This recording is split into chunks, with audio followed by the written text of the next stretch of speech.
bienvenue sur ce plateau. Masole Akati, Tofumo Yango, Mokola Lelo, et Longo, on a invité la biso tout à l'heure à un plateau pour la Kolobela, au Italie, la République démocratique du Congo concernant l'actualité, surtout le cas Nangambu Yabaï politique, proposition sur Tokomana État fédéralisme, la polémique na opposition la majorité yango baimboka nelongo na émission lelo pona tolobela yango to contre na bozindo est-ce que fédéralisme ezali interdit tout ezali c'est permis ça peut se faire na état otozanango ya guerre surtout na contexte na biso ya ndenge to na plus de 450 ethnies et tribus à la République démocratique du Congo. Nous allons en parler dans cette émission. Dans cette émission, nous allons aussi en parler sur fait ya consultation toyoki était nangambo ya doakuna i gouvernement na M23 ba yo kani lolenge bakenda kité to komituna comment nous allons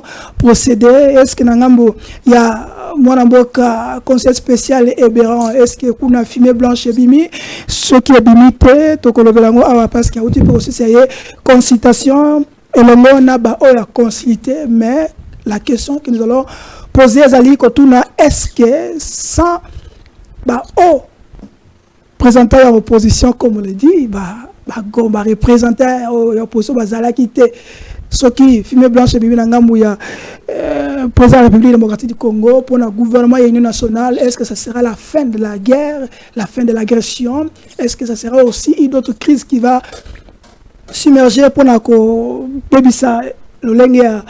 ko vivre toko lengi ko batama na République démocratique du Congo toko zonga lango na émission alelo to moni abedo na se chole a uti poko sala yelo moi recadrage et pas ya kuluta biso Jean-Marie toko tsela binongo concernant mon solo bazwa qui est pas ya na Corneille enanga pe pas ya Kagame toko zonga lango. Pour les actualités nous avons première actualité zali procès Bukanga Lonzo matata ponyo azali lelo bazako zelaye kuna na cour constitutionnel pona baye ba masolo yango ko leka ndenge nini est-ce qu'il faut balandela ye et masolo musu zali tena toujours na actualité politique to kolobela lelo RDC tozako zela retour ya Joseph Kabila qui a annoncé lobby mardi awana RDC to komituna akoyela nzela nini okota na mapata okita na mabima na mabele to ndenge nini to okota na nzela fa côté et ça oyana goma ta oyana goma te to kolobelango na émission parce que ce sont des actualités que nous allons aborder dans cette émission. Pour cela nous avons 4 invités qui sont avec nous ba ko honorer bino ba ko honorer pe biso na émission le to na mwana mboka Anatole wa IDP so benga kaye yo ka base toi la mwana mboka Anatole maître Anatole azali azali cadre IDPS ne longo na ye toi la mwana mboka Raphaël Kimbuta azali cadre ya SID ya Martin Fayulu pe communicateur nanga muzuto na mwana mboka le retour ya héritier Ilunga le Kabila forever ya mwana mboka Junior Petit azali na ngambo kotokuna tebite so ya pena Kabila pe to ebite to koyeba kaka awa. Pour la 4e invité azali mwana mboka Alex Fumuti Oazubenga Kaya azali analyste indépendant azali pe chercheur et le mona bango tokobeta masolo ya Congo awa na masolo ya kati pona toyeba est-ce que Congo toza na crique to tozali na monter au marché parce que to ça l'émission pona courante carburezate tane totoka o ne sotuka ka snell c'est là comme Lucinde. Donc pour cela nous allons aller vers les invités. Mon nom est Anatole, je commence par vous. Bonjour, soyez le bienvenu. Bon, bonjour Mpansango, Charlie, merci pour l'invitation. On a pu se battre dans le plateau Mbote, on a un plateau qui est à Télé News, félicitations à DGHN Mounenoyo, pratique locale, Iskazali, c'est un grand journaliste. Je l'ai vu il n'y a pas longtemps à Kananga. Ok, avec VPM. Kananga. Merci beaucoup. On a participé au secrétaire général de la partie, Deobizou Balola, où il y a organisé IDPS. Oh, va changer. Mais écoutez, moi je suis pour Deobizou Balola comme secrétaire général de la partie IDPS. Voilà pourquoi les samedis, vous savez, dans le meeting, au niveau il y a terrain. Non, vous savez. Papa. Écoutez, différence entre Deobizou et Kabou et Zake, Deo est un rassembleur. aza penda muntoyo alinga ba Congomais nyonso a prêcher unité mais Kabuya a prêché séparation. Voilà pourquoi tant que tu es dans la terre wana tu plein à craquer tu vas inter. Il y a ça qui secrétaire ça qui mais bis kala wana secrétaire général. Oui, pour dire que Deo azo ekusa concurrence na Kabuya parce que Deo aza légaliste donc lié aza oui, c'est depuis à ça c'est le lié abi que le secrétaire général mais Kabuya mato mangungi alinga ko kindete mais na moni lettre mona sur le réseau avant to kota na activité na moni lettre mona sur le réseau que ba interdit CG Kabuya na tamakolo na siège IDPS solo yango ya ba décision tout bazui depuis kala mais alingo to sangote alingo to sate ayebi ke akomi okende j'ai suivi à organiser ma meeting par-ci par-là organiser une réflexion moko boy na hôtel Campo semaine passée à cause c'est il y a président de jeunesse illégal au bâti à Missi à Tchepé moussous na moni pe lobby zaki na niveau ya bondo nyon so un peu la chef de l'état qui Kabuya ça la musala na parti ils ont na cellule ils ont une fédération té ils ont une section yo se kufa nyonso donc notre parti ceux qui chef de l'état voulait misoter parti qui disparaître Kabuya doit laisser le parti en paix de Bizubu à quoi pour rassembler Batou.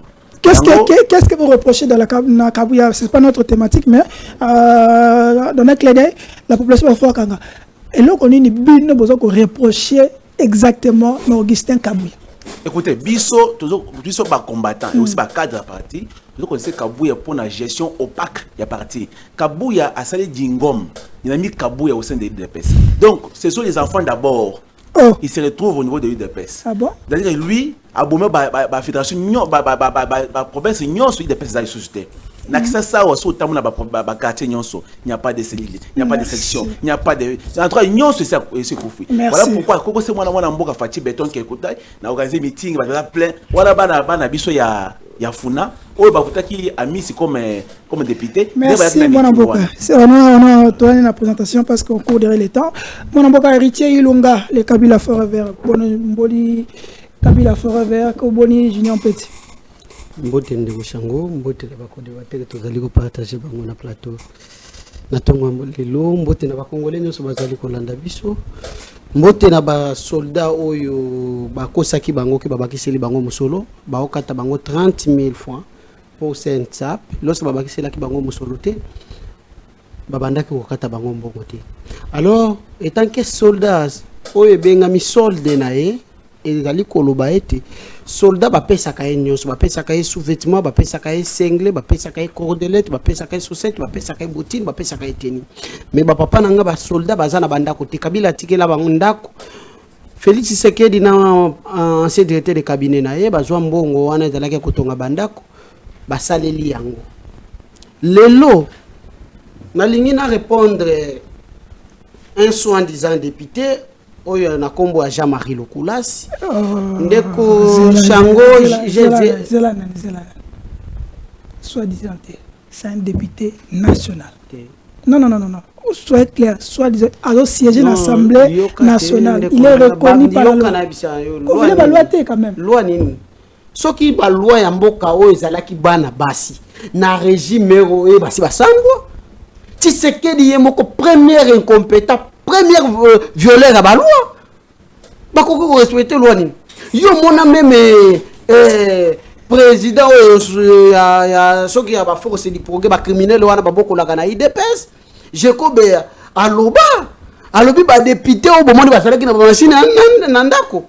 Toye awa membre ya IDPS au batia na seni kadima. Aloba voici les députés nommés.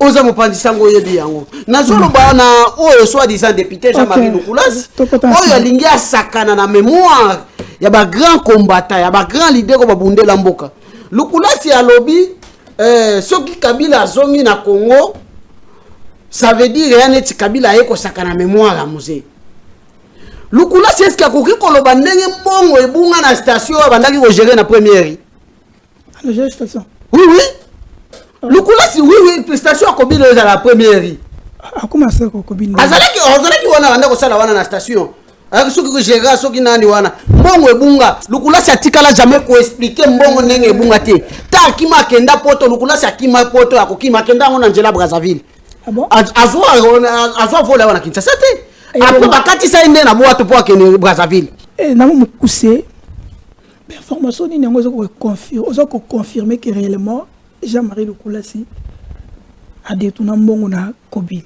A détourné il y a détourné te aiba mbongo na Kobili. Station ya Kobili. Lukulasi c'est un criminel. Lukulasi ndenga za wana ebiki babeta Lukulasi na station awa ya Mikao epa ya Kuluna. Ah, babeta ye. Suko soki Lukulasi azo luka kote akokufela aluka epa bakabiliste te. Parce que tu es bien que Kuluna wala beta Lukulasi pona mbongo na ye. Sportif ya wapi? Est-ce que njoto Lukulasi wana njoto ya sportif? Lukulasi azuaka $400,000 chaque fin du mois. Oyo afuta kaba soi-disant G24 kaba Kuluna. G20 Kuluna wana oyo ya geraka. Lukulasi baye ko récompenser yokate baye bapesa kayembo soko loma balongola esele ya laguli. Le ministère de la Finance est allé pour le dossier Lukulasi. Ah bon? Oui, c'est là à la gouli, bah obligé à c'est là à la gouli. Abanda kobimisa na. Pardon de connaître. Il fallait m'expliquer le Congolais. Il fallait abimisa $400,000. Après ça, quand Jean-Marie Lukulasi a foutu à Bakuluna. Est-ce que Lukulasi c'est là à la gouli à Koloba. Avant yabanda kobimisa mbongo, il fallait soit ordonnance présidentielle et bima, oyo kobanda ko autoriser na yabimisa nani mbongo wana. Lukulasi ndenga za wana aza soi-disant PCA na INPP. Depuis ba moment comme président conseil d'administration à INPP. Ni réforme ni Lukulasi. Un criminel wana tia kuna a sala. Parmi ba to ba piyaka na ba banque, ba piyaka na ba station. Grand pilleur et ça Lukulasi. Lukulasi c'est un exemplaire de na lobby yoka. Lukulasi c'est un exemplaire te. Lukulasi ngai niveau na mona la Lukulasi. Soki Natali nanga Natali Lukulasi Natali Willy Ngoma na mona ka bango ndenge moko. Député national là. Do azali na comprendre que journaliste monene neti yo boye on négliger makambo so déjà président ya Seni. Oh aloba que voici les députés nommés. Tu sais que le kutu moko azala ke élite azala ke nommé par Kadimeka Muleta. Siko Lukulasi akozala élite ndenge ni. C'est grâce à kutu aya pesa ka merci na pas Molière. Ce qui est pas Molière était retourné dans Lukulasi te. Ah pas Molière ou c'est grâce à papa voix à papa Molière en 2018 né ça la Lukulasi ma député. Ce que papa Molière va voter était. Lukulasi alinga za la député. Merci mon avocat. Reconnaissant. Merci. Ça kana biso ba kabili c'était. Oyo ça premier épisode. Deuxième a bo ça na teke tozana ba élément déjà dossier c'est à betaye, tozana ba élément ya FBui. Parce que côté pe atanga et banité. Asana humanité wapi asana école primaire wapi asana titre académique nini Jean-Marie Lukulasi. Est-ce que Kabila attention parler de Kabila Kabila c'est un docteur en sciences politiques. Il faut respecter un docteur. Il faut respecter un docteur. C'est bon. Kabila tu as payé la démocratie non? Tu as payé la démocratie. Et le père de la démocratie c'est Kabila. C'est Kabila. Donc ça veut dire que Kabila, il doit accepter Billy pour pouvoir critiquer Balobela et puis parce que c'est le père de la démocratie. Est-ce que les gens politiciens beaucoup la Congo la Kabila. Alors vers la régie, tous les éléments fédéralistes parce que c'est tous parce que il faut te bandana parce que ça a biscuit on a pas ça bandana. On a vu que Raphaël a biscuit na épée. Mais maman biscuit on a 600 ouais. Tout le fédéralisme. On veut changer la constitution, on passe au fédéralisme. Dans un pays que vous ne maîtrisez pas dans son intégrité territoriale, aujourd'hui, les revendications fédéralistes risquent de faire éclater ce pays et nous mettons en garde ceux qui aujourd'hui veulent ces changements-là, que ne contrôlant pas l'intégrité du territoire, ils vont faire le jeu de la balkanisation du pays. Finalement, que cet héritage que nous avons reçu, ce Congo de 2 345 409 km², puisse disparaître et éclater entre plusieurs États, parce que plus personne ne reconnaîtra ni les institutions, ni les animateurs.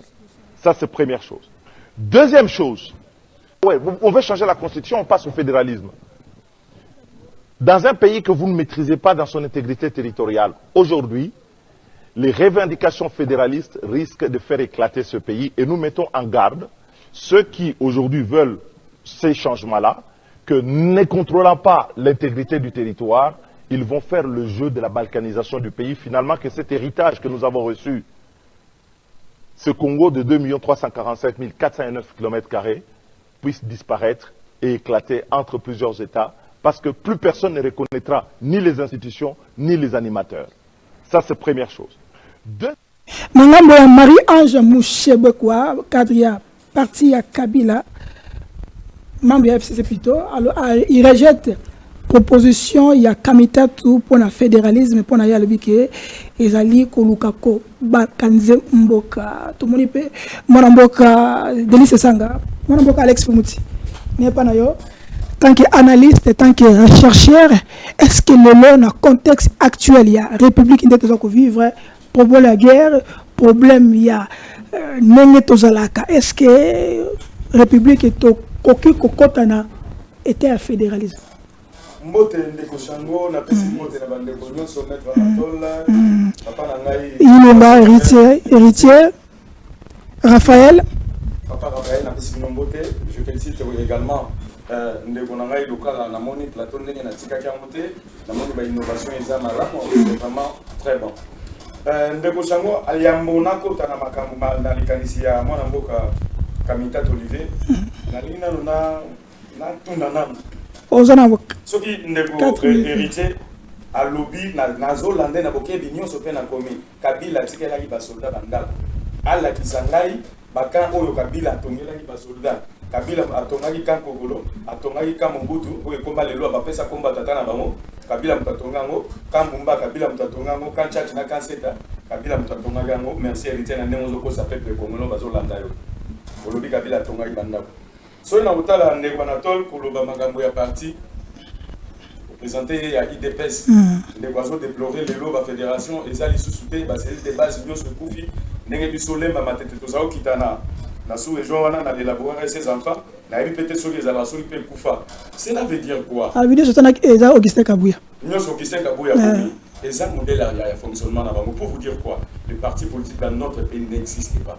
C'est d'abord quoi un parti politique? C'est pas l'élaborer avec ses enfants. Comment les partis politiques et comment l'élaborer avec ses enfants, les pères morts, les fils retournent les champs. Désolé. C'est bon. Les lots IDPS va valer et ali souté. Auto eba iba moleka, auto eba iba mubake et comment papuluna oyo ndeko excellence héritier doit benga iba mosori force du progrès. Na yebite force du programme et Zalrani bango ndem ba konzaka IDPS. Est-ce que tu me diras aujourd'hui que IDPS a formé les sous ba futur cadre? C'est ça le rôle primordial d'un parti politique, former les futurs cadres qui vont vous succéder demain pour une meilleure continuité. Il y a l'État. On va pas IDPS dans le formation sur le séminaire de formation ils allaient sous-souter, ba séminaire de formation et comment na balabala. On va pas na balabala. Oui na même ligne ba fini Kabila, ba sisi ko finga Kabila ba fingi Fayulu. Ah, comment vous finissez la fatigue? On a formation de formation à moi là. La partie politique, vite les airs conquérir le pouvoir pour maîtriser d'ici longtemps possible et reformer la future cadre. Qu'est-ce que je vais dire sur là? Basu héritier Boina Kabila forever. Basu formé héritier. Lobby ceux qui biso bato Kabila forever tous le pouvoir. Yo tous formé comme étant ministre affaires sociales. T'as l'affaire sociale les salles marabout. À ça la musala bout. À ça la musala bout. Yebisa na yete c'est ça la moïse. Ah, mais il y a problème. Ok. Problème sérieux. Tous on a makamouya. Fédéralisme. Fédéralisme selon Olivier Kamitatu. Na évité Olivier tango lobby tokende na état fédéral. Na évité les canisine et zalaïne. Na évité azamutu toka ya batu toka takatanga ou bien na évité azamutu ya république. Il y a comme déjà basal emblème na bango drapeau na bango soki nini ou bien aza pio ya M23. Je sais pas Olivier aza pio ya M23 ou bien aza parmi bateau bakata katanga ou bien nini. À l'heure actuelle toza biso nyonso ndé na moni boutier na bada na sima ba TV tout pour la patrie. La patrie est en danger, la patrie est en guerre. Papa, tout le canal tout bimisa banyanga la kata wana M23 libanda na ba soki AFC ya nanga oyo yo la biso fédéralisme à l'ère actuelle. Romona teke wana eza séparation. D'ailleurs, wana kutwa li solo to kobeta te, faut jeter ça au bois papa, tout évoluer na makamususu. Mais avec citation actuelle, c'est possible, non? C'est possible. Qu'est-ce qui est possible? Bon, c'est possible to kabola Congo hein. C'est la meilleure façon de balkaniser les pays. Et fédéralisme, Olivier Zoluka. Et il sait pourquoi il a dit ça. C'est pas hasard. Aïe bien le oiseau ça. Mon ancien. Alors, Et d'abord, c'est quoi le fédéralisme? C'est quoi le fédéralisme? Fédéralisme est ça que Katanga est commis autonome. Vous comprenez? À cause de la décision de la cour des tribunaux, mais tout en respectant les lois nationales. Et ça, le cas aux États-Unis. Au moment où Bakangi Trump n'a quasi de limon au bout. Bakangi Trump, à Fragance, il y a Mibeko, non? N'État, par exemple, il y a Michigan. Mais, Bakangi n'a État Moussoussou. Net na Arkansas, babo yango babi, bango justice na bango kuna, ezandenge wanate. Lelo Congo ekoma, bandundu na Mibeko nango, Katanga Mibeko nango, Nord Kivu, Sud Kivu na Mibeko nango. Charlie, waneza okabola mboka. Olivier Kamitatu, azana sa M23. Tout ce qui va avancer à Pampambana. Le projet aussi est porté aussi par Nang aussi.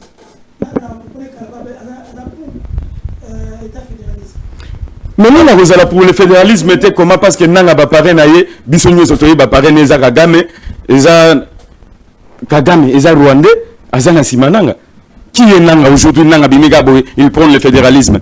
Tant qu'on va dans la salle, on a venu bien à l'Anda Gossilate, à l'égard, il a été valorisé comme fédéralisme. Ah, Chango, tout ça, je suis un chercheur. Nako l'action ndenge nini nanga ba pesa prophétie l'église moko okokoma intel metant okoma na trône wana ba président ba mboka belé ba solliciter ba lukayo soko salé angelete nanga kokufa et je connais les pasteurs, j'étais là ce jour-là avec sa femme présente. Corner nanga oui. Église en ezaka sima ya Wenzali Vulu. Donc nanga soki place oza ozo yokanga. Kanisa makambu Daniel Kisoglo ayebisaka yo avant comme président Seni. Nanga soko sakani le 29 juin et ya musika. Non, ce n'est pas la prophétie. Je sais de quoi je parle. Il y a un boulot. Ce qui n'a pas de bolimbi, ce n'est pas un zambété. Tozawa. Merci. Raphaël Kimbuta,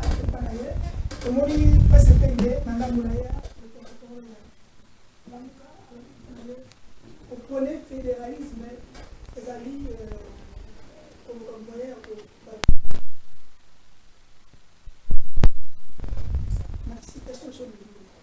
pourquoi ceux qui doivent changer la constitution, le fédéralisme, qu'est-ce qui se passe? Est-ce que nous sommes dans le livre où les actes de il y a Rwanda, Ndeko Charlie, merci une fois de plus d'abord pour la confiance renouvelée à ma modeste personne. Il y a repris Sangal sous occasion, il y a Kabola makanisi na bakongomani na tongo lelo na pesi bakolibater Mbote ainsi que Yangai le président légitimement élu Martin Fayulu na pesi Mbote na pesi tout le cadre kobanana le CG SG mais le professeur de Voskito comme docteur Nani professeur Foul na pesi Mbote na pesi bakongolais ya diaspora ainsi que Kinshasa bazui occasion il y a Kolanda biso na tongo lelo to pesi bango Mbote. J'espère que to kabola moment malamu na bandeko mususu awa poto lo belamboka mais ayambona kota na nini na yo na ngaki na lancer message moko oyo ya to uti ko sala ya 4 pas 4 mais eza l'initiative to bandi les 4 envahisseurs ba obenga bango les 4 envahisseurs de Mafa toza na activité moko ya munene to sala yango na Tchangu samedi oyo to kokota.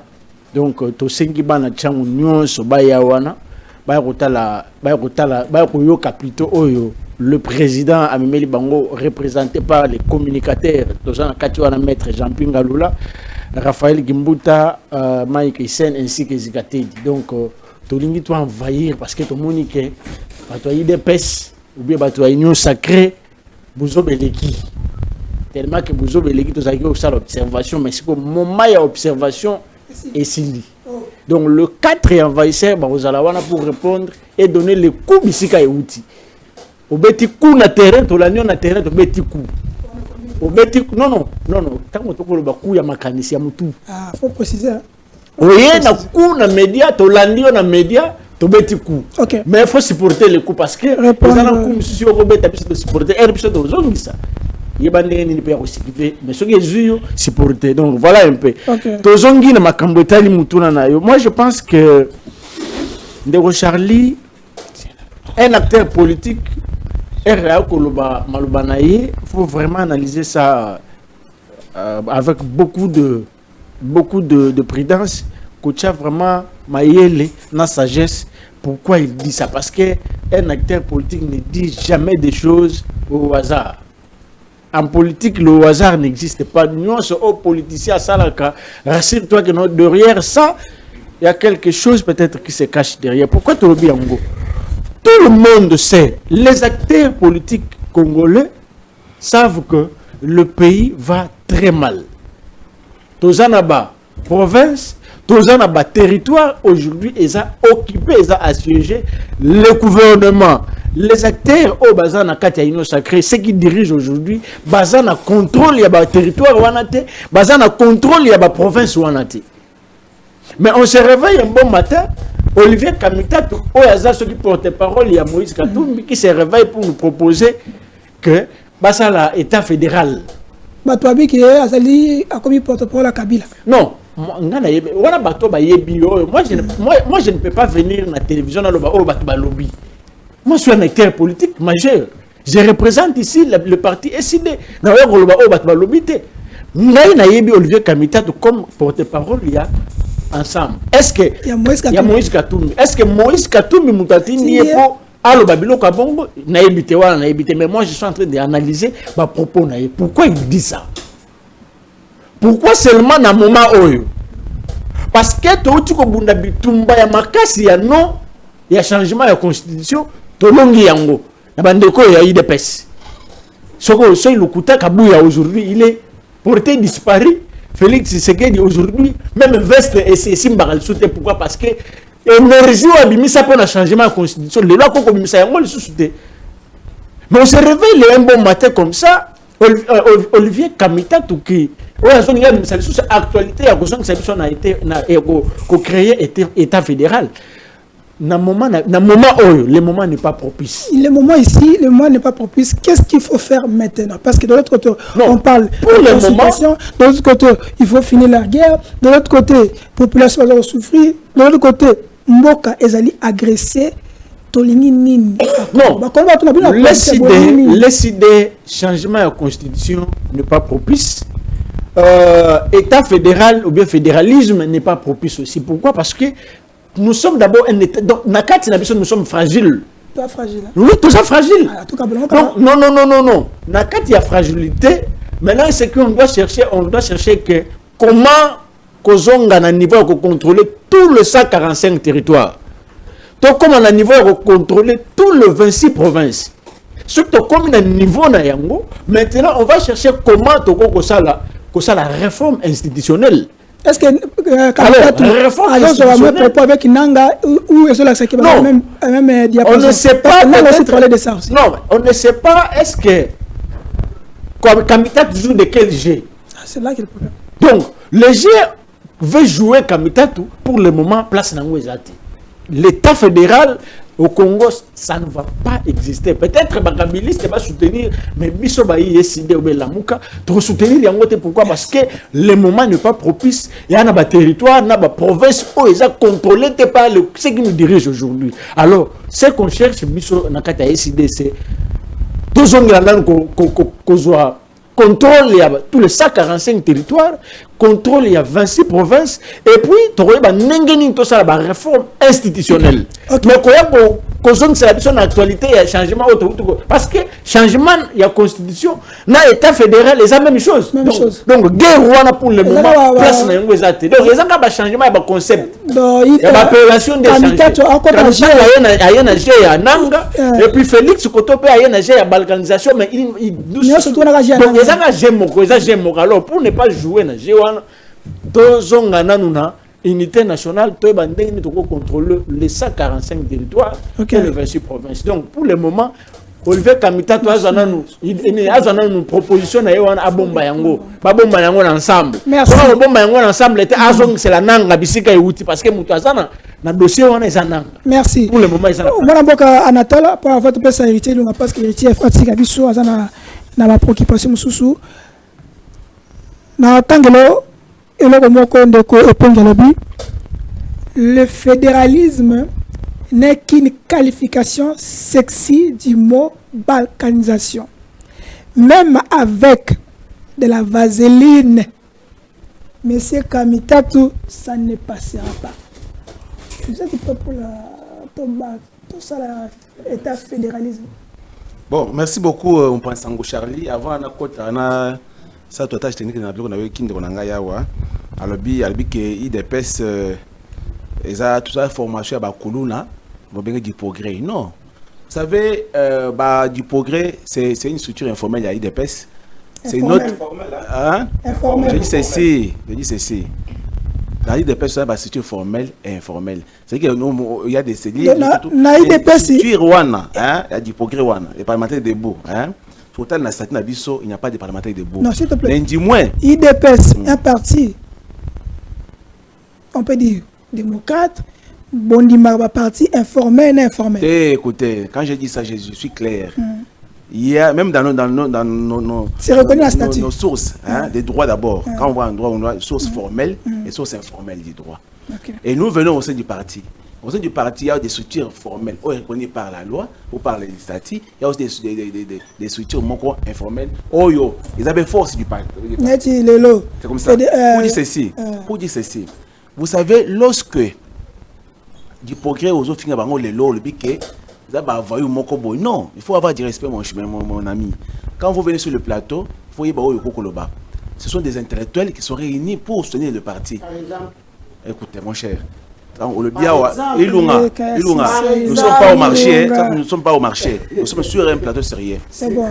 Lorsque on le dit bon, il faut retrancher, il faut retrancher parce que na du progrès il y a des intellectuels. Par exemple, il y a des gens qui ont étudié de belles études bazawana. Et aussi c'est une force de notre parti. Et que moi je déplore jusqu'à ce jour que Kabouya Atika Bango abandonna Bango. C'est une force du bien ou une force du mal? Non, dis bien. Il faut dire progrès à Finga Mundouté, mais ceux qui ont attaqué parti, en tout cas, ils vont agir de manière formelle. On a un pays des droits. Oui, mais ceux qui ont ils sont en train de défendre le parti pour que Bangouna, c'est leur manière de défendre aussi le parti. On a un pays des droits, non? Et aussi, je dis ceci. Tant qu'on est dans le plateau aussi, il y a un Koloba. Vous avez une mission publique, vous avez dans Libanda. Ok. Donc là, ça a un criminel, il y a un bon, il y a Gobil, il y a première riz, mais le coup, on a ceux qui traduit la justice. Il peut être preuve, là, c'est qu'un gars, un criminel, et tout, les banques sur Congo, tout ça.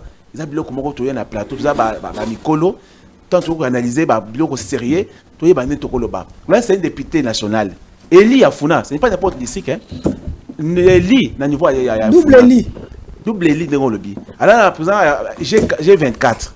Au côté qu'on a un niveau, il y a Kalamou. Aji Baté, Bato, Bazana, il va se dire Paté. Oui, que Kabouya Zana réseau qui attaque au Tchèque du quartier. Mais franchement, vu que soutenir le Koulassi, na Monique, vraiment que Kabouya a réseau mais il y a aussi salir l'image, c'est le plateau. Et aussi, c'est un peu, la PC à niveau, il y a une PP. Il faut mener la même chose.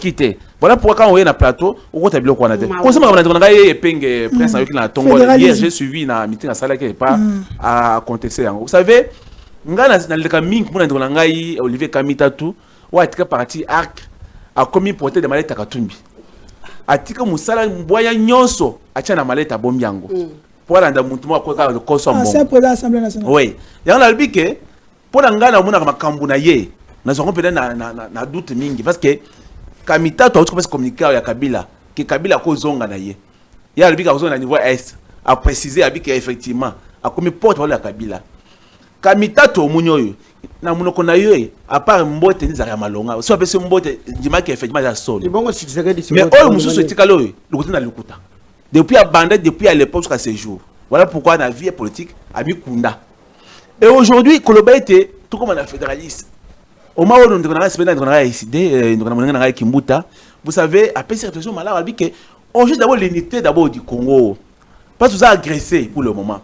Pour le moment, lorsque nous sommes agressés, il n'y a pas l'opposition, il n'y a pas la majorité.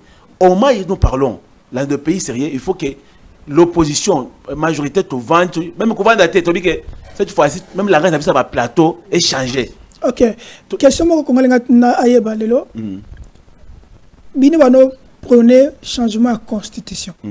Na le Kamita tout habit qui est pour d'ailleurs, il faut État fédéraliste, tout ça.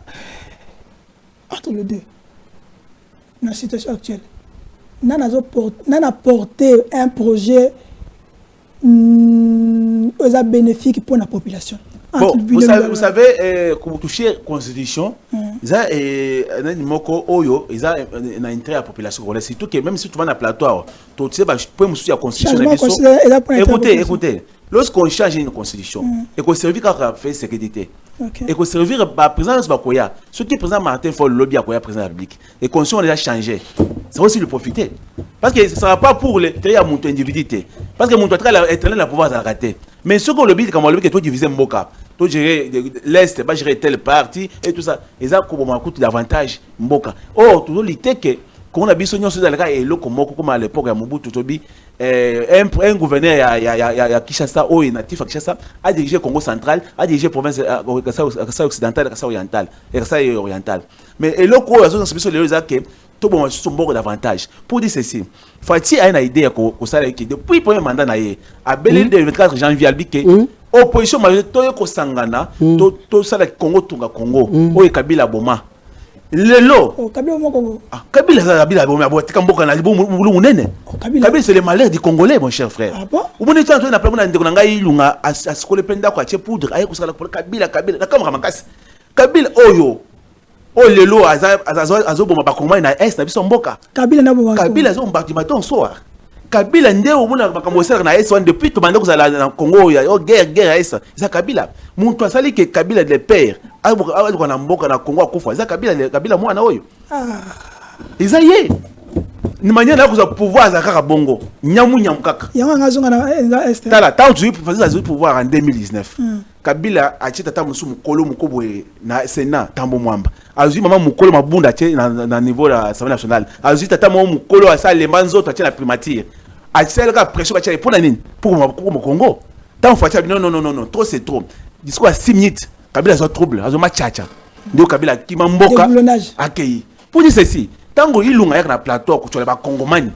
Oh Kabila forever, Kabila koya, les soigné pour dire que na mboka na biso cette fois-ci to sengini. Autour ya mkoza ba fati béton, to sanga na biso nyonso. Na bananga yi ba joko na ko senga ye parce azali aya rejoindre biso. Aya pour être to sala ke Congo to ko ensemble. Oui, baya batika le lendo, batika le funda pamba wana. Aya ensemble ça le musala. Merci mon mboka pour to sen héritier longa pas photo de consultation. Au cadre moko ya parti Jean-Pierre Malobi Boye, na otanga la bina tweet ya mwana mboka Gramiglo et Kangi, na pesimbote un confrère.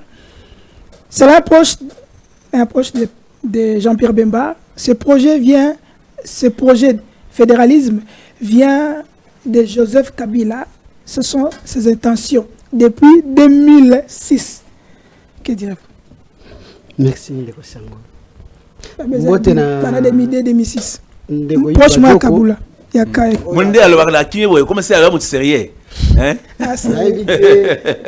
Et ça linga pasi parce que tozana ba congolais oyo pona régime wa ba sanguinaire ya ba prométhamicine ba détourneur ya ba bomi.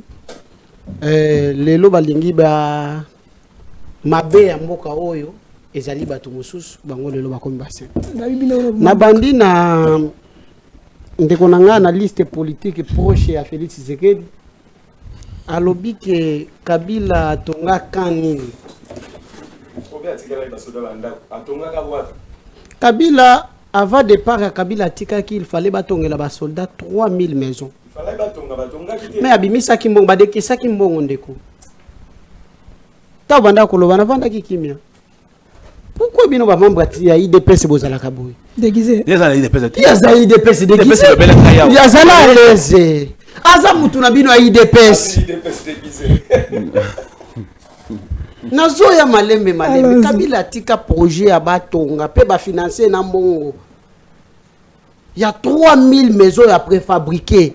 Baïba yango na mbongo wana baïba yango na présidence de la République. Mbala ya liboso na mboka oyo présidence de la République et détourner mbongo ya ba Congolais. Ba détourner mbongo na biso ya RAM. Na présidence de la République. Ba détourner mbongo na biso ya Chile Gelou. Na présidence de la République. Ba détourner mbongo na biso ya francophonie. la présidence de la République va détourner mbongo na biso ba maison préfabriquée na présidence de la République. Na ye na mwana liboso Augustin Kabuya lelo wangani tata na ye Maître Anatole, peut-être avant ya koloba biloko il fallait bon réfléchir. Parce que na IDPS etikali ya ba force du progrès, ba bandi. Tout le monde ndenge bakenda ko sala ba désordre na GLM. Ba bandaki ngaki bakenda ko bomba mama Olive kuna. Procès salama bakanga batu après bobimisa bango na mafia toyeba te ba mususu bakomiso na ba Afrique du Sud. Force du progrès mobeko nini ezali awa na kati ya République démocratique du Congo ezolo bara structure formelle ndenge yo selo yo ndenge olobi etia parking bo batu babanda kufuta mbongo. Force du progrès na commune ya Ngaliema batie kasho na minduki ezalaki kuna. Lorsque Kilimbalimba keko kanga bango ba prometana Kilimbalimba ba kolongola ye et pas ya soi-disant maître avocat Joël Kitengi na ebité soka za la avocat na kombo Kabila na Katumbi Joël Kitengi aloba il fallait balongola Kilimbalimba balongola pe Kilimbalimba c'est grâce na biso oyo ba héritier ilunga ndeto telema ya ko il fallait Kilimbalimba azonga parce que asali musala na ezali no répondez mituna zela ndeko nanga na kutika babuzo balobi na plateau te Kabila azalaki mutu oyo bandaki opone unité nationale soki biloko oyo Kamitatu auti wapi source ya Kamitatu na scène politique congolais bandi wapi et pas Jean-Pierre Bemba te qui était Jean-Pierre Bemba un ancien rebelle te ça veut dire Jean-Pierre Olivier Kamitatu aye na ligne ya maître supérieur na ye mentor Olivier Kamitatu mutu azalaki à la base de la balkanisation en Boko. Et ça Jean-Pierre Bemba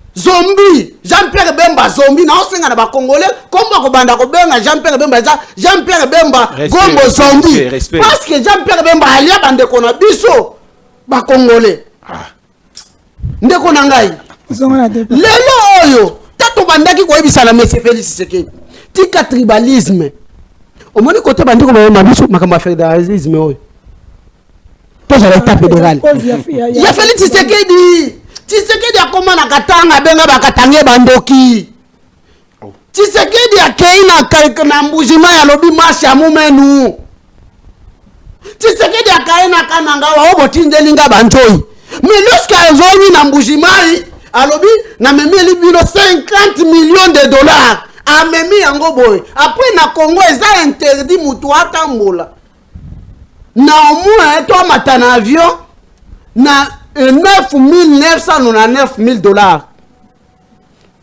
okoki kotambola nango te mais Félix Tshisekedi atamboli na 50 millions de dollars amemi yango pa bandeko na ye wapi na mbujimai na minute oyo nazo senga na ndeko Olivier Kamitatu na osenga na bandeko na biso na minute oyo tozali occupé pa banguna yango eza banani baza bandeko na biso ba congolais il fallait toye bakake ba M23 wana mutu aza la base na bango Félix Tshisekedi Kabila ok pourquoi Félix Tshisekedi to vanda na ba M23 awa ndeko shango za mupanzi sango 14 mois nani abengisa bango chef la bien est avec sa volonté même alors ministre na vice premier ministre ministre intérieur azalaki na bango awa mabe zaka ka batu mususu awa shoyoki ndenge alobi awa no moni makambo wana euti epa ya Kabila ye wana zela kukata ngai te yo lo baka yo sala kasoki na bandiko lo makambo asere o bandiko kata ngai de pokenda na nyosa ke na bandiko comprendre c'est bon yo kana ebisa yo ndeko shango Félix Etienne Tshisekedi wa Mulumba et na lobi bien Etienne Tshisekedi wa Mulumba soki ezana parmi batu babomi mboka oyo Etienne Tshisekedi ana kati parmi ba congolais balinga rébellion Etienne Tshisekedi ana kati Etienne Tshisekedi aloba boy bomuni ba FDL bazali koya oyo bazali bandeko na biso donc Kabila pa ko babongo yoka te yoka bo soutenir bango ce que Emmanuel Ramazani a comme gouverneur ya Maniema parce que Zalaki président interfédéral ya IDPS ya Maniema Zala à l'aise toyi awa accord ya cascade Jean-Pierre Bemba na pouvoir que Kinshasa basali accord ya cascade ya Matadi Etienne Tshisekedi ya longwa wa KRCD Goma ba photo ezali merci akende RCD Goma ça veut dire lelo oyo to lukana no unité nationale to tika ba discours à haine to tika tribalisme to zalaini nano pourquoi pas tu sais to bengai asa congolais mais nalobi Tshisekedi alobaki ki akokutana na Kagame na lolo bakendaki kokutana te mais soki Tshisekedi azokutana na ba ennemi ya mboka wana problème ezate mais soki congolais mususu akeki kokutana na bango wana ekomi problème. Merci. En allant vers la régie tous les éléments Donatien Cholet pour notre côté de consultation. C'est là que nous allons terminer cette émission. Merci Nadir Kilukeba. Suivant cet élément, il y a Abel Cholepa, il y a Koulout Nemso Jean-Marie Kassamba. Il va répondre à sur le recadrage. Allons avec Derek. Merci d'avoir rappelé quelque chose de très important dans le contexte actuel, le dialogue de Kodjo. J'étais là pour représenter la Senko et si j'ai claqué la porte, si la Senko a décidé de claquer la porte, c'est par compassion pour UDPS parce que pendant qu'on était au dialogue, on a tué le combattant de l'UDPS qui manifestait. Vous comprenez? Vous étiez mandaté par l'UDPS. Mais malgré ça... J'étais l'homme de l'UDPS. Je suis allé même au congrès de l'UDPS. Pas l'homme de l'UDPS. Non, c'est là où vous ne comprenez pas les choses. Mais malgré ça, le président Kabila ne nous a pas dit que nous étions de l'opposition, mais il a confié cette mission à la Senko. Ce n'est qu'une parenthèse. Donc, merci d'avoir rappelé quelque chose de très important dans le contexte actuel, le dialogue de Kodjo. J'étais là pour représenter la Senko et si j'ai claqué la porte, si la Senko a décidé de claquer la porte, c'est par compassion pour UDPS parce que pendant qu'on était au dialogue, on a tué le combattant de l'UDPS qui manifestait. Vous comprenez? Vous étiez mandaté par l'UDPS. Mais malgré ça... J'étais l'homme de l'UDPS. Je suis allé même au congrès de l'UDPS. Pas l'homme de l'UDPS. Non, c'est là où vous ne comprenez pas les choses. Mais malgré ça, le président Kabila ne nous a pas dit que nous étions de l'opposition, mais il a confié cette mission à la Senko. Ce n'est qu'une parenthèse. Donc, merci d'avoir rappelé quelque chose de très important dans le contexte actuel, le dialogue de Kodjo. J'étais là pour représenter la Senko et si j'ai claqué la porte, si la Senko a décidé de claquer la porte, c'est par compassion pour UDPS parce que pendant qu'on était au dialogue, on a tué le combattant de l'UDPS qui manifestait. Vous comprenez? Vous étiez mandaté par l'UDPS. Mais malgré ça... J'étais l'homme de l'UDPS. Je suis allé même au congrès de l'UDPS. Pas l'homme de l'UDPS. Non, c'est là où vous ne comprenez pas les choses. Mais malgré ça, le président Kabila ne nous a pas dit que nous étions de l'opposition, mais il a confié cette mission à la Senko. Ce n'est qu'une parenthèse. Voilà. La Senko a décidé de claquer la porte pour la compassion, parce que l'IDPS n'était pas dans le dialogue via Kodjo. Et aujourd'hui, la même Senko a traité des mèches avec Corneille Nangaa, l'opposition en général, et surtout Kagame, parce que le problème de finance, c'est ça qui a causé problème. Est-ce que Senko Azali financé, donc Senko et CC, Azali financé par Kagame, c'est un débat aussi, parce que nous allons parler fait à consultation, donc il n'est pas Mwanamboka Anatole, pour notre vote qui n'est pas Raphaël Kimbuta, Mwanamboka, aussi c'est un dossier il y a fédéralisme, mais non total le cas ça moko batinenga sikoyo. Et ça linga manjoto malili. Mais to kota ma consultation. Il y a une émission moko Nguza Carburant na Tshisekedi basala débat moko. Basala débat wana Tshisekedi azo prôner état fédéralisme. Et dans le cas ça na batinenga sikoyo to cette émission. Après c'est motatinenga mbote. Merci. Alors, bien été, Tshisekedi, c'est lui qui est derrière Olivier Kamitat et Corneille Nangaa. parce que son Tshisekedi Oyo actuel, voilà, parce que Tshisekedi peur émission Wasalana Ngunza Carbone, un débat scientifique, Tshisekedi a prôné État fédéralisme. Et dans le contexte, apparemment, ils ont réagi à la pouvoir. Bon, merci beaucoup, Mpansango Charlie. Vous savez, lorsque les autres ont eu des pèses, ce qui a mis le quoi, parce que à l'époque, vous avez eu des pèses, on a 5 ans, on a Kojo, on a des Cambouans et tout comme ça. Effectivement, Kojo, on a ni chose que Martin Fayulu a gagné l'élection en 2017, Katumbi, pas de candidat, pour être côté Kamboka. Tout ça, c'est oui.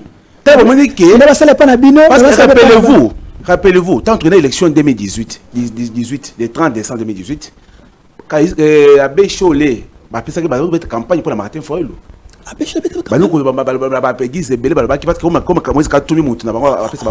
C'est grave. Comme tu connais à niveau à Saint-Sylvain, niveau à Genève, tu chantes tout pour que Martin Fayulu comme candidat commun à l'opposition pour la bango qui n'a Martin Fayulu. Voilà pourquoi lorsque tu as élection que Martin Fayulu a joué l'élection sur la beauté contre le pouvoir de Tshisekedi. Et maintenant comment tu fais l'opposition contre Tshisekedi et aussi contre le Congo. Voilà pourquoi dans Gazo Bakisaki contre les IDPS, c'est comme si biso senga banga contre les biso. Ils entraient, ils pensaient que Babano ne pas entrer dans Bango.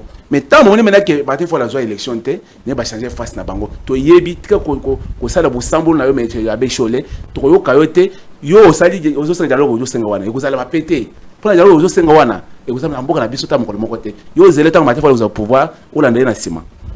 Concernant Boutali au lobby pour la Kunza et aussi Tshisekedi, on les a bablo mo boye réseaux sociaux. Ngai na kokoya na plateau te image ça ko côté makabo Italie réseaux sociaux te finani Tshisekedi omulumba tango azalaki na mboko yo c'était n'importe qui te un opposant farouche de pouvoir ya Mobutu ti héritier ti na suka bien non écoutez wana za biloko pamba wa azoloba te photo pesa na mboka na biso mutu mo conseil que que nani Tshisekedi azate na mboka te photo pesa li photo même Martin Fayulu moko ayebi makasi ya Tshisekedi omulumba akolo biloko na plateau te photo ezali na libi boy ce photo ezali ko na émission prochaine parce que émission prochaine toya to le makambo fédéralisme moi en profondeur ah to bien peut-être ko likolo on va entrer en profondeur avec ba jurisprudence biloko belé pour être ce qui est important na mboka na biso ou pas et pour le moment na libi boy on lui ma consultation depuis Bandaki depuis le 24 en tout cas ici l'IP en droit tout petit merci beaucoup et pas à grâce pour opposition et aussi majorité on va répondre à l'appel il y a mon amboka Fatih Beton via Excellence Nani Eberand.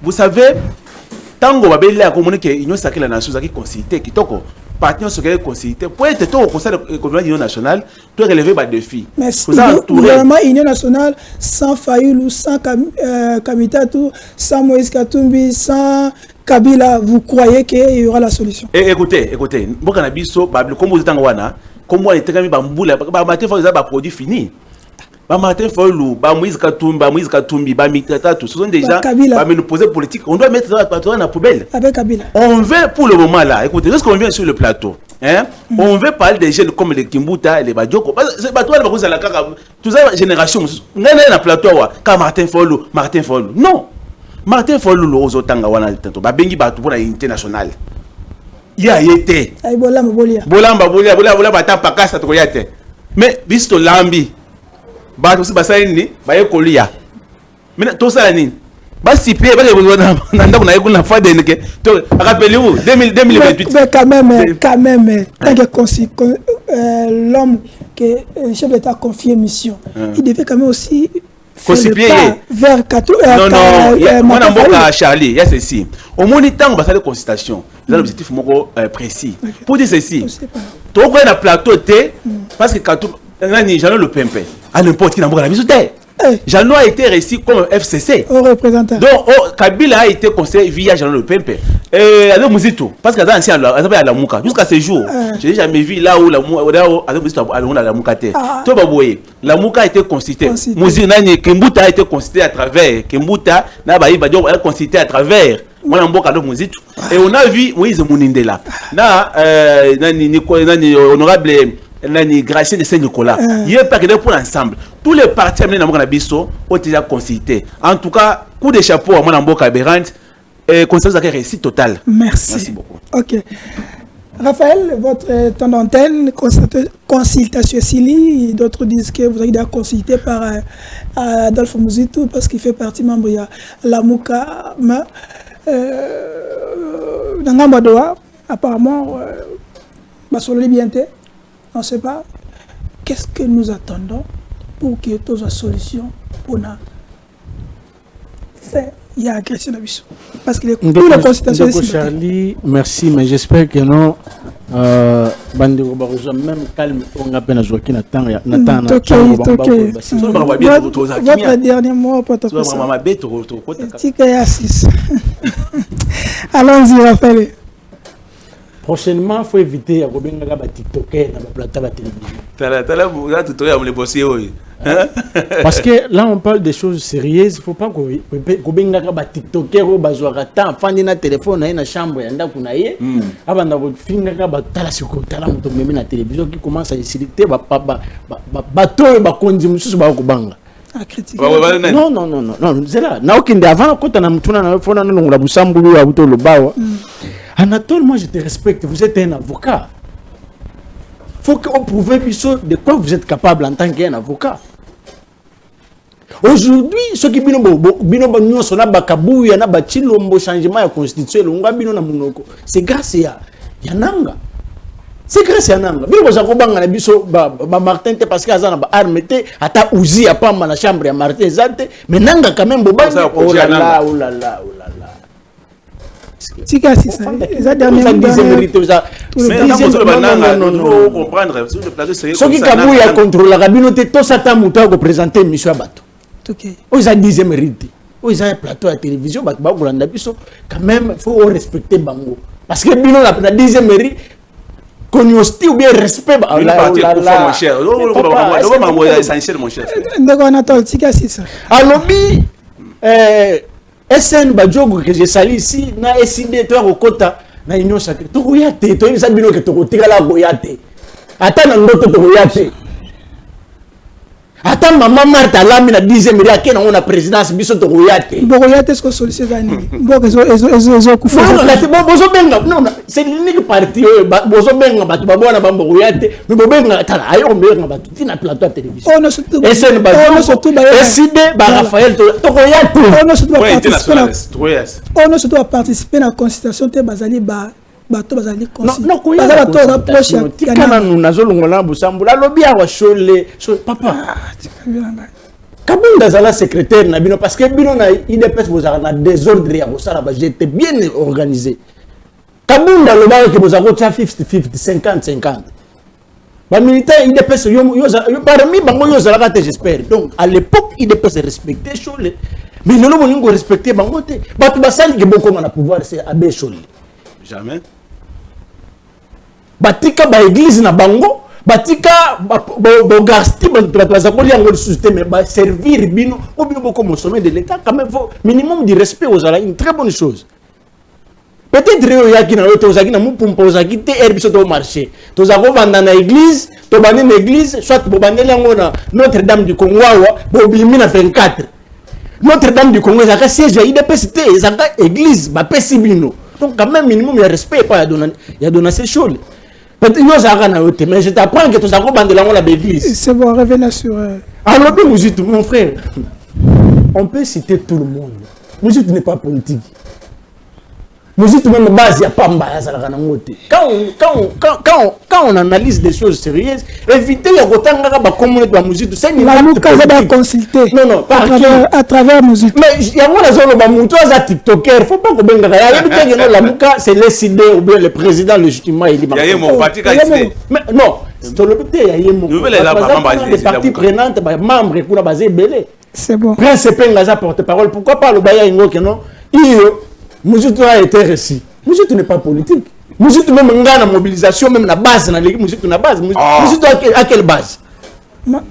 Mouzit tout ça, tu que nous avons Raphaël te mobiliser. Il va mobiliser combien de militants? Mouzit a ça na porte. Oh.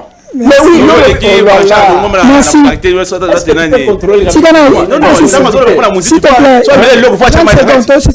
C'est trop. La consultation. Ngasi na lobby na lembi. O salamaki na présidence qu'on ezaki sous branche ya CNPP ba fongola ki na présidence.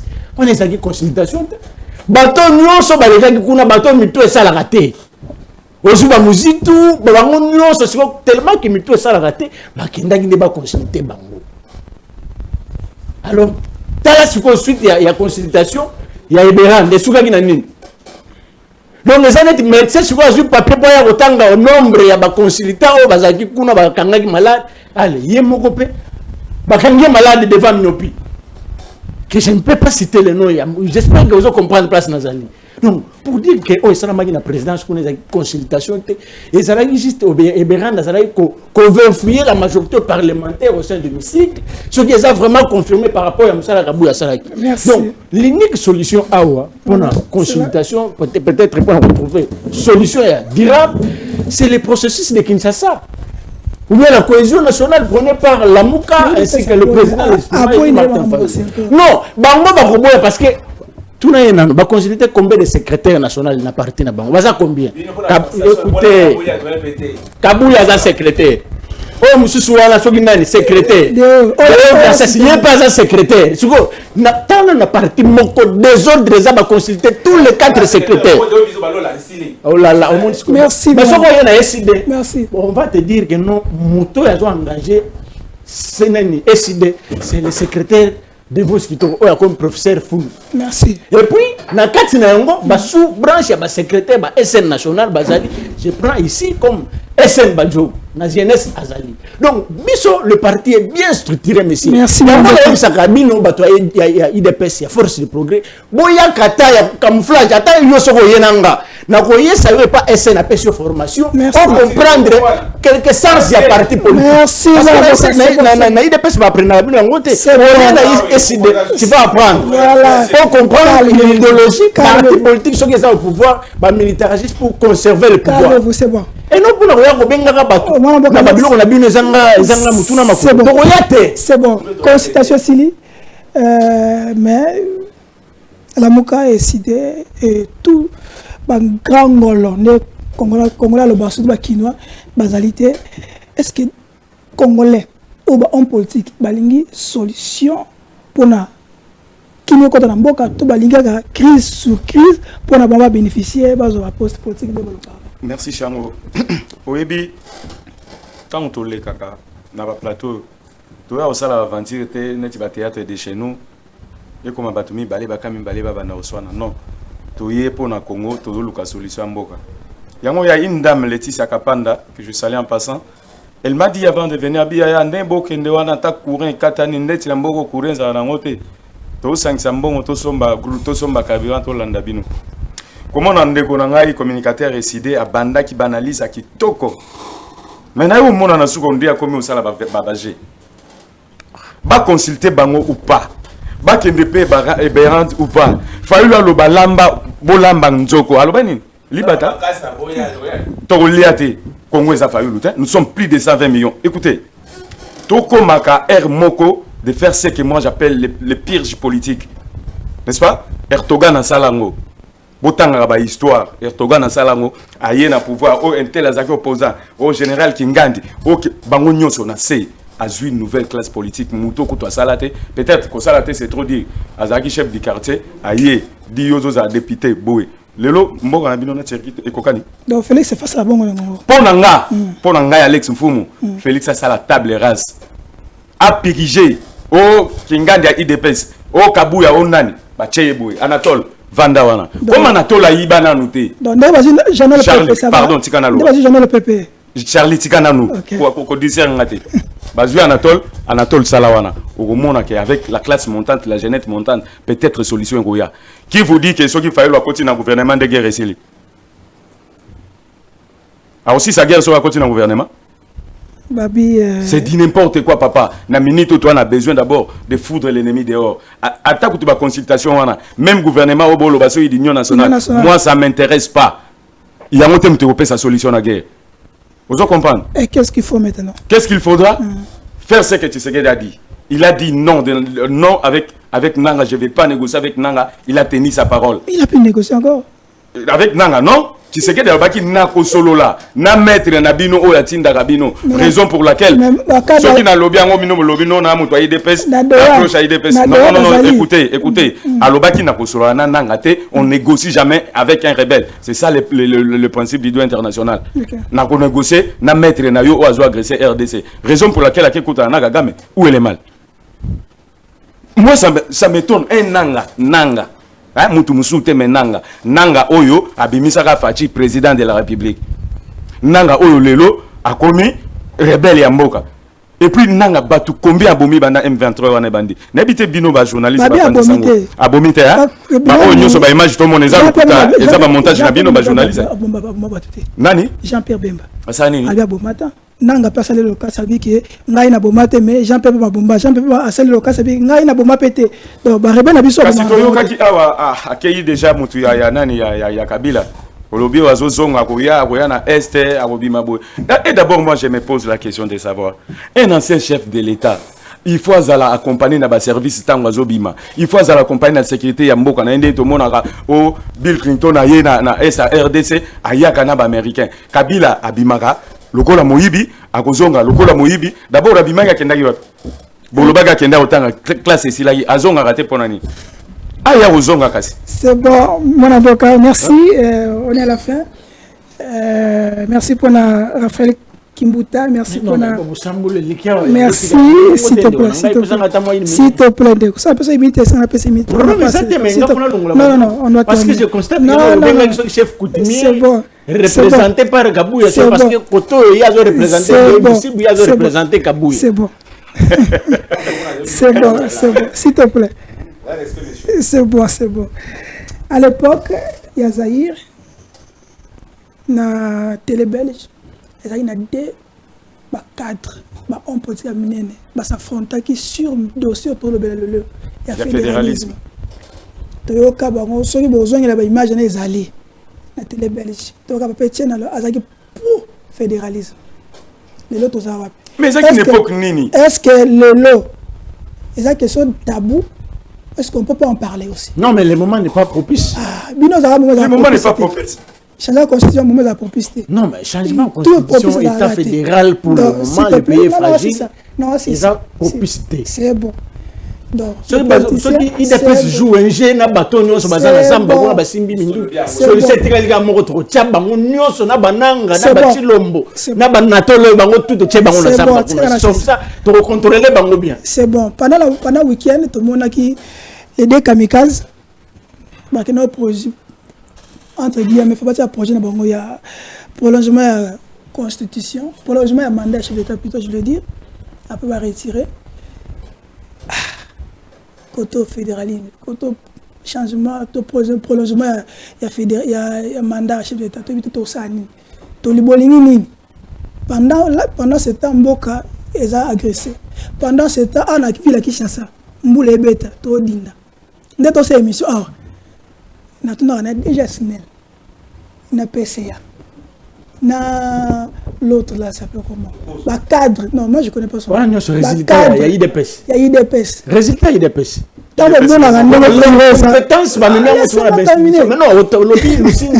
c'est un incompétent. Laissez-moi terminer. IDPS aux Lucinde, aux Kanan, Bumba, aux Kabuya, aux Chilombo. S'il te plaît. S'il te plaît. Laissez-moi terminer, papa. Papa, laissez-moi terminer mon émission. IDPS déjà parti à même. Vous avez un bon à l'État, vous avez un salaire. D'abord, vous avez un courrier. Vous vivez. Vous sentez parce que tu as critiqué, autocritiqué. Vous sentez que vous avez un bon à l'État, vous avez un jour phare. IDPS. Au rabino, nous surtout, IDPS.